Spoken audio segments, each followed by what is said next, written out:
আজকে রান্না করব আমার স্পেশাল মরিচ বাটায় দই চিকেন। দই চিকেন আবার মরিচ বাটা, চলেন রেসিপিটা একটু দেখে আসি। তো প্রথমে কিচেনে যেয়ে হচ্ছে একটু গুছগাছ করে নিছি, দেন হচ্ছে আমি চিকেনগুলোকে নিয়ে নিছি। এখানে আমি টক দইয়ের সাথে গরম মশলা বাটা, জিরা বাটা, আদা বাটা, লাল মরিচের গুঁড়া, হলুদ গুঁড়া আর লবণ মিক্স করে নিছি। এইটা হচ্ছে আমি চিকেনের জন্য মিক্স করতেছি। আর এর সাথে আমি এখন অ্যাড করব হচ্ছে পেঁয়াজ বাটা, রসুন বাটা, কাঁচামরিচ বাটা আর পেঁয়াজ কলি বাটা। আমি একসাথে বেটে নিছি, আমি দেখাচ্ছি এটা। এই যে এখানে আছে হচ্ছে কাঁচামরিচ, বেশি করে কাঁচামরিচ দিছি, রসুন 2-3 কোয়া, পেঁয়াজ দিছি আমি হচ্ছে একটা একটা, আর বাকিটা হচ্ছে মাছের জন্য রাখছি। আর হচ্ছে পেঁয়াজ কলি দিছি কালারটা সুন্দর হওয়ার জন্য। আপনারা চাইলে এখানে গ্রিন কালার আনার জন্য পেঁয়াজ কলির বদলে ধনেপাতা বাটাও দিতে পারেন। তো ধনেপাতা অ্যাকচুয়ালি আমার কাছে ছিল না, আর ধনেপাতাটা আমার এতটা বেশি পছন্দ না। তো এটা এখন আমি এই ইয়ের সঙ্গে মিক্স করে নিচ্ছি, মিক্সারটার সঙ্গে ভালো করে আমি এটা মিক্স করে নিচ্ছি। মিক্সিংটা ভালোভাবে করতে হবে, কারণ হচ্ছে যেহেতু টক দই দিছি, টক দইটা আমি যদিও আগে হচ্ছে ভালো করে ফেটাই নিছি, কারণ টক দইটা যদি ফেটিয়ে না নিই তাহলে হচ্ছে ছাড়া ছাড়া হয়ে যাবে, খেতে ভালো লাগবে না, দেখতেও ভালো লাগবে না। তো এই তো মিক্সারটা হচ্ছে আমার কমপ্লিট। এই মিক্সারটা দিয়েই হচ্ছে আমি চিকেনটাকে এখন ম্যারিনেট করব। চিকেনের পিসগুলোকে আমি লবণ দিয়ে মেখে রাখছিলাম, তো এখন হচ্ছে আমি এই মিক্সটা দিয়ে দিচ্ছি।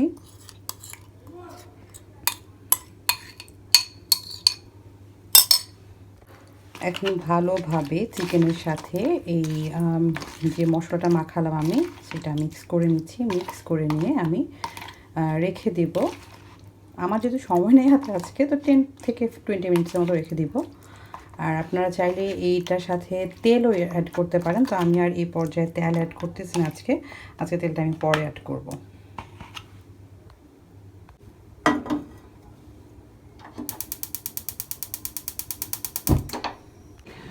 এবার আমি চিকেনটা দিয়ে দিব। চিকেনটা রান্না করতেছি। প্রথমে কড়াইয়ে তেল দিয়ে একটু গরম করে নিচ্ছি, আর তেলটা ভালো করে একটু ছড়াই দিলাম কড়াইতে। এবার ফোড়নে দিয়ে দিচ্ছি জিরা। আস্ত জিরাটা ফোড়নে দিলে খুব সুন্দর একটা স্মেল আসে। আর এর পর্যায়ে দিয়ে দিচ্ছি চিকেনগুলো।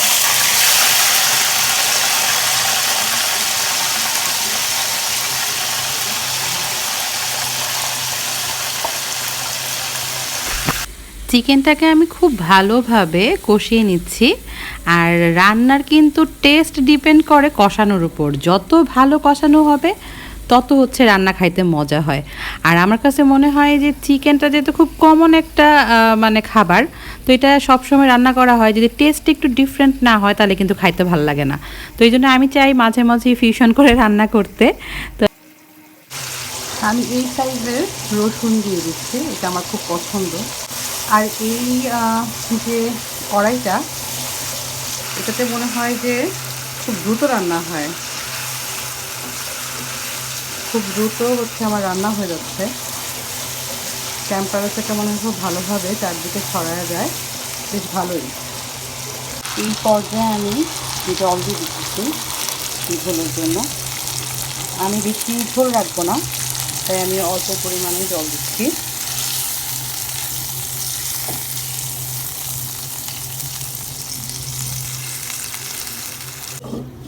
ঢেকে দিচ্ছি সেদ্ধ হওয়ার জন্য।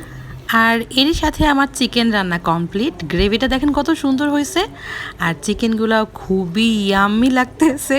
খুব সুন্দর একটা ঘ্রাণ বের হয়েছে। খুব সহজ রান্না, বেশি সময় লাগে না। আপনারা চাইলে ইজিলি এরকম করে চিকেন রান্না করতে পারেন। টেস্টটা অনেক ডিফারেন্ট হবে। পরোটার সাথে, পোলাওয়ের সাথে, সাদা ভাতের সাথে, যে কোনো কিছুর সাথে খাওয়া যায়। সকালের নাস্তাই হোক, ডিনার হোক বা লাঞ্চ, যে কোনো সময় আপনারা এটা রান্না করে খেতে পারবেন। আর গ্রেভিটাও খুব সুন্দর লাগতেছে, আস্তে আস্তে রসুনগুলো খুব ভাল লাগে খাইতে। আর আপনারা অবশ্যই এভাবে রান্না করবেন বাড়িতে, এবং কেমন খাইতে হলো জানাবেন।